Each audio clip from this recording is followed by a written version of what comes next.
Lieutenant general retired Faiz Hamid को बाज़ाब्ता chargesheet कर दिया गया। ISPR के मुताबिक lieutenant general retired Faiz Hamid पर लगे चार्जेस में सियासी सरगर्मियों में मुलव्विस होना, ऑफिशियल सीक्रेट एक्ट के खिलाफ वर्जियां करते हुए रियासत के तहफ़्फ़ुज़ और मुफाद को नुकसान पहुँचाना, इख्तियारात और सरकारी वसाइल का गलत इस्तेमाल और अफराद को नाजायज़ नुकसान पहुँचाना शामिल हैं।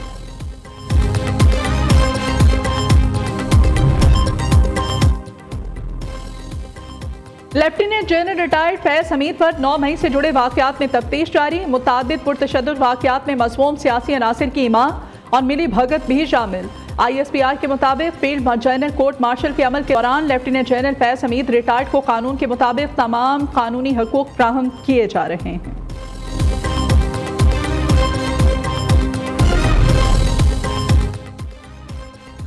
ये चार्जशीट फैज हमीद और बानी PTI के गठजोड़ पर है।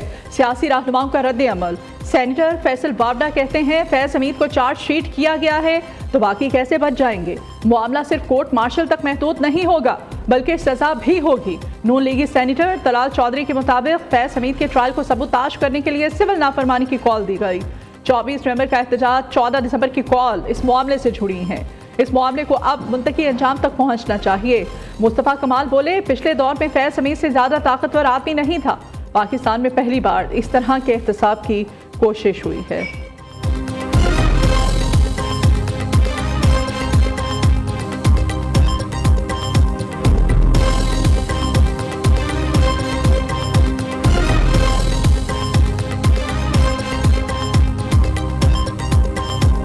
बदकिस्मती से फिर एक कॉल देने की कोशिश की गई जिसको उन्होंने कहा कि सिविल डिसोबीडियंस, इससे बड़ी पाकिस्तान के साथ दुश्मनी और क्या हो सकती है।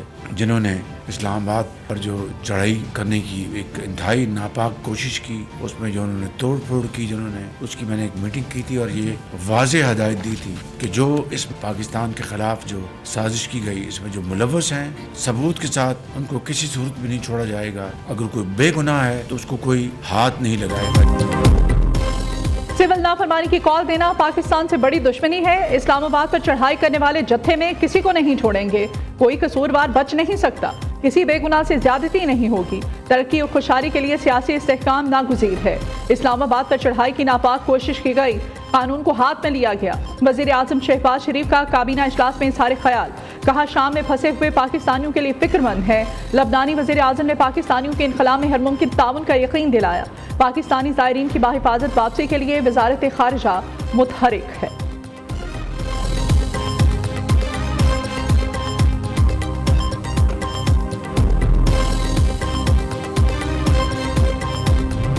नाफरमानी की इन्होंने कॉल दी है। 10 साल कबल भी इन्होंने सिविल नाफरमानी की कॉल दी थी। इनके 3 हमले नाकाम हुए।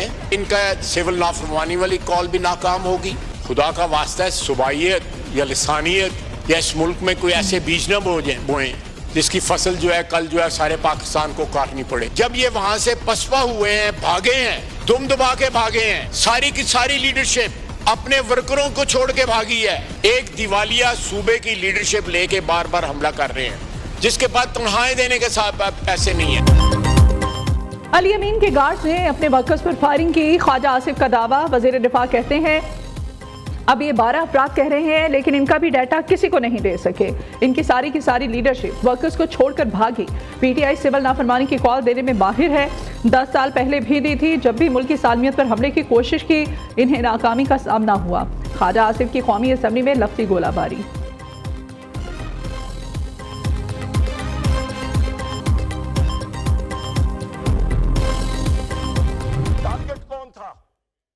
वज़ीर आला खैबर पख्तूनख्वा अली अमीन खान साहब और बुशरा बीबी साहिबा।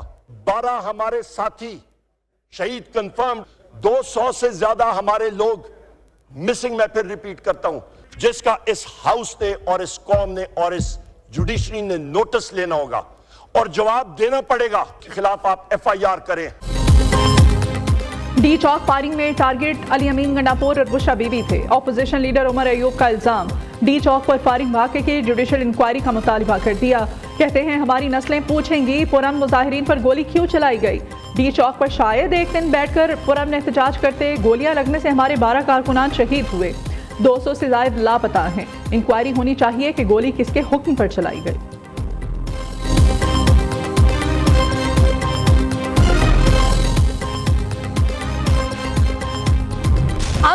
के खिलाफ सिक्योरिटी इदारे सरगर्म सिक्योरिटी फोर्सेज की यूप के इलाके संबाजा में इंटेलिजेंस बेस्ड कार्रवाई 15 खवारिश हलाक, असलहा, गोला बारूद और धमाका खेज मवाद बरामद। ISPR के मुताबिक ऑपरेशन के दौरान शदीद फायरिंग के तबादले में एक सिपाही आरिफुर रहमान शहीद हो गया। सदर मुमलिकत आसिफ अली जरदारी और वज़ीर आज़म शहबाज शरीफ का फितना और खवारिश के खिलाफ कामयाब ऑपरेशन पर सिक्योरिटी फोर्सेज को खिराज तहसीन।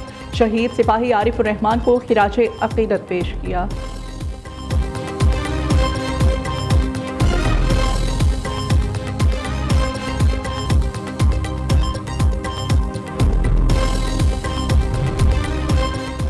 काबीना से 8 IPPs के खिलाफ सेटलमेंट मुआहिदा मंजूर, कौमी खजाने को 238 अरब फायदा होगा। वज़ीर आज़म शहबाज शरीफ कहते हैं IPPs से मुआहिदों के बाद आम सारिफीन के लिए बिजली की कीमत में कमी होगी। हुकूमत आम आदमी के लिए बिजली की कीमतों में कमी के हर मुमकिन इक़दाम कर रही है। नेपरा रिपोर्ट के मुताबिक एक साल में बिजली कंपनीज ने कौमी खजाने को 661 अरब का नुकसान पहुँचाया। माली साल 2023 और 24 में बिजली तरसीली नकाइस के बायस सारिफीन सस्ते प्लांट्स की बिजली हासिल करने से महरूम रहे। शदीद तलब के दौरान सस्ते पावर प्लांट्स न चलाए जा सके।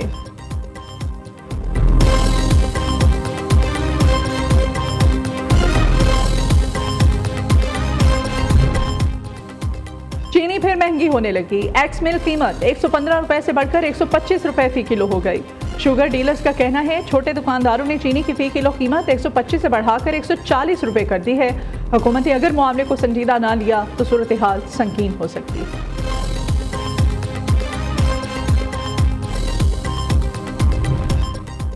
FER नोटिफिकेशन वापस, बैरून मुल्क से आने वालों को एक से जायद मोबाइल लाने की इजाज़त मिल गई। चेयरमैन FER ने $1200 से जायद की कमर्शियल अशिया पर पाबंदी की तजवीज़ वापस लेने की भी हिदायत कर दी।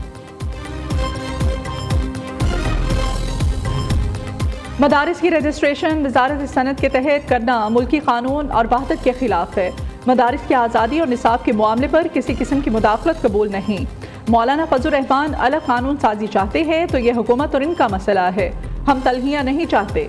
मामला अफ़ाम तफ़हीम से हल होना चाहिए। चेयरमैन पाकिस्तान उलमा काउंसिल हाफिज ताहिर अशरफी का वीडियो बयान।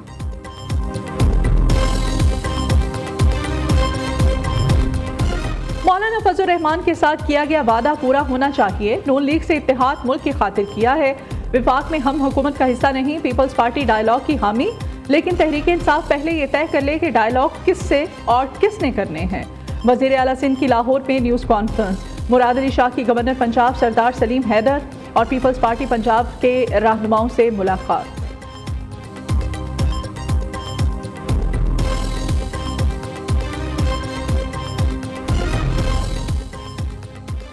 वज़ीर आला पंजाब का दौरा चीन, मरियम नवाज की बीजिंग में अहम मुलाकातें। नेशनल पीपल्स कांग्रेस की स्टैंडिंग कमेटी के वाइस चेयरमैन ली होंग योंग से मुलाकात में पाक चाइना स्ट्रेटेजिक पार्टनरशिप मज़ीद मुस्तहकम करने के आज़म पर इत्तेफाक। चीन और सूबा पंजाब का माहौलियाती बेहतरी, बायोडाइवर्सिटी, स्मोक के खात्मे, जंगली हयात और शजरकारी के तहफ़्फ़ुज़ और फ़रोग़ के लिए मिलकर काम करने का फ़ैसला। Beijing Punjab clean and clear मुश्तरका वर्किंग ग्रुप बनाने का बड़ा फ़ैसला। चीन के ताउन से पंजाब में advance air quality management system बनाया जाएगा। फैसले के तहत चीन और सूबा पंजाब में माहौलियाती अलूम का तबादला हो सकेगा। मरियम नवाज ने कहा कि पाक चीन ताल्लुकात के फ़रोग़ में कम्युनिस्ट पार्टी ऑफ चाइना का किरदार कलीदी हैसियत रखता है।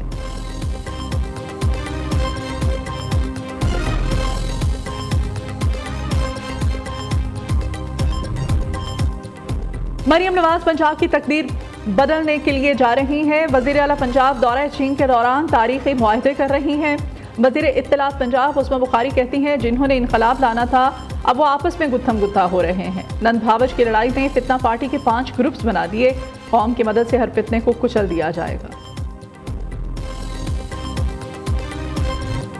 चैंपियंस ट्रॉफी का ऊंट किस करवट बैठेगा, फैसला आज होने का इम्कान। भारत की पाकिस्तान न आने की पॉलिसी पर PCB का सख्त मौक़िफ़।